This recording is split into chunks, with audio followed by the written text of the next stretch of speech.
Ngayon, i-introduce ko sa inyo yung isa sa napakagandang product ng GC. Ito yung OmniFit. So, galing po ito sa Iceland na kung saan isa sa pinakamalinis na lugar sa buong mundo.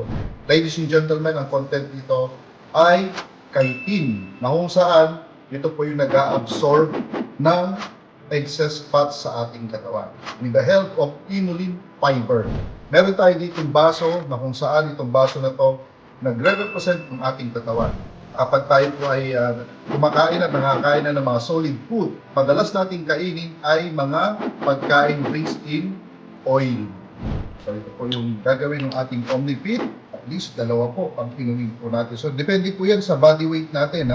So siyempre, kainin mo to or inumin mo siya may 15 to 30 minutes before ka kumain. At yung oil, makikita nyo, may mga unti-unting bumabagsak na dahil na-absorb na yung oil ng chitin natin at makikita niyan, i-eliminate yan ng ating katawan. So ayan na! So nakita nyo, bumagsak siya as in, talagang buong buo.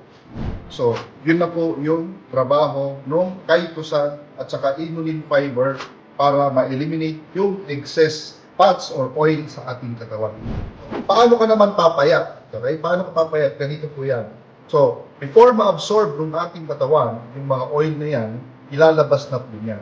So, pag di na yan nadadagdagan at ikaw naman ay nag-exercise everyday, syempre nakaka-burn po kayo ng fats, tama ba? At yun po ang dahilan para ikaw po ay pumayat. Be fit with OmniFit.